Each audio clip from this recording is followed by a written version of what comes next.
1913, Sigmund Freud decide romper su amistad con Carl Jung y así comienza una crisis existencial y profesional que acaba derivando hacia una búsqueda iniciática por parte del psicólogo suizo, quien explora el mundo primitivo y moderno del inconsciente.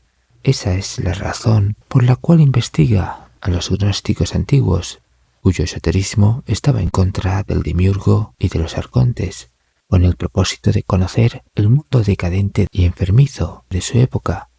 A consecuencia de ello escribirá los libros negros, el libro nuevo y otros libros que aún continúan inéditos. Allí dejará detalles de cómo defenderse de los arcontes y así quedar libres de todo parasitismo a nivel psíquico. Por ejemplo, Carl Jung no siempre estuvo de acuerdo con el teósofo Rudolf Steiner, pero ambos compartían la idea de que los arcontes mueren de hambre cuando los humanos no tienen ansiedad ni miedo. Precisamente Jung recomendaba la fuerza de la voluntad o bien el autodominio de las emociones negativas, lo cual se logra mediante la autoobservación, la corrección y la madurez.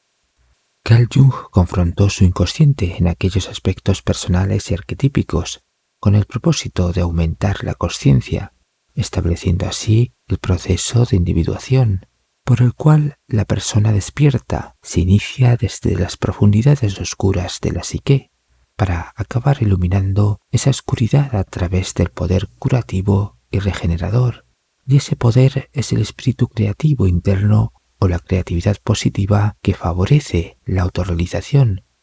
O sea, el cultivo de toda manifestación artística nos conecta con nuestro mundo interior y opera como una cura frente a la sombra y otros defectos psicológicos que son aprovechados por los arcontes.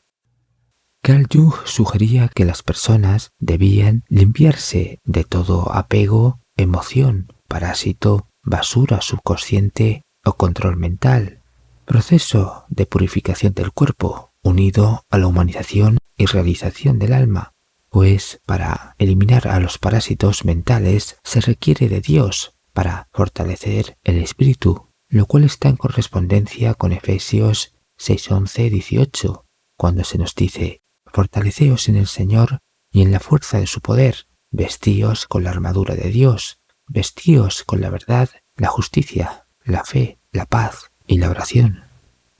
Carl Jung creó la imaginación activa como técnica terapéutica para tornar conscientes los contenidos del inconsciente. Es una manera de quitar poder a los parásitos mentales. A la vez que esto ocurre, se vacía la conciencia egotista y se produce un retorno al equilibrio de la psique.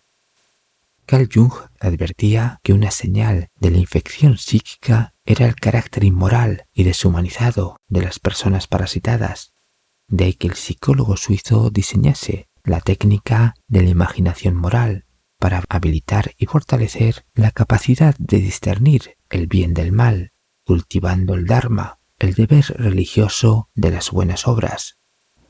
Carl Jung describió el sistema de cosas como un mundo enfermo, sometido a una psicosis totalitaria y al robo energético de los arcontes. Por eso, Jung precisó que había que guardarse del mal, no convertirse en una cosa, no perder la individualidad, no caer en el abismo de la inconsciencia, no dejarse consumir por el materialismo y las ideologías. Así que la mejor manera de defenderse es no caer, pues todas ellas son trampas arcónticas. Jung indica que la transmutación psíquica del alma implica conexión y sincronización con el mundo espiritual, y este proceso debilita la influencia y la presencia de los arcontes, según se aplica la oración, la meditación, la conciencia del yo superior y el sendero del amor y el corazón pensante. Jung, después de leer el Pistis Sophia, entendió que el sexo es una fuente de energía a través de la producción seminal o el desecho de luz, el cual es devorado por los arcontes para no perder sus poderes ni quedarse sin energía. Si bien Jung señala que esto ocurre cuando el sexo es sin amor, por el contrario, cuando el sexo es con amor, entonces se consigue el equilibrio perfecto, la armonía y la integridad interior. De modo que Jung, siguiendo las tradiciones orientales, planteó esta alquimia sexual contraria a los intereses arcónticos.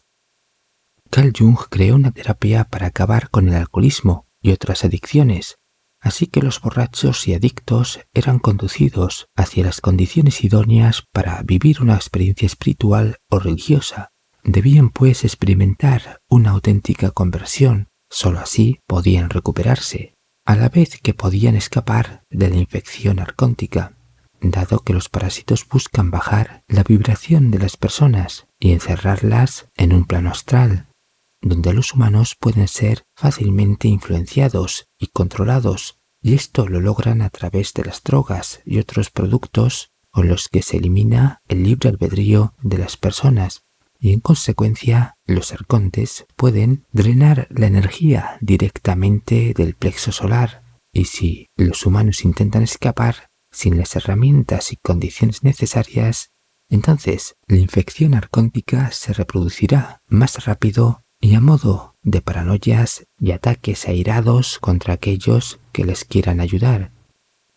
Los arcontes pueden fusionar su vibración distorsionada con la nuestra y aumentar la negatividad de nuestras actitudes emocionales y mentales.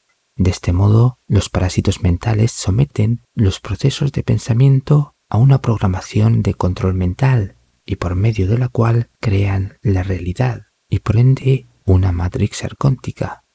Así que, según Jung, toda liberación comienza con interferir con esa falsa realidad a través del dominio de nuestro ego, y esto comienza con aquello que Castañeda y Krishnamurti llamaban respectivamente el silencio interno y la quietud mental o silencio total.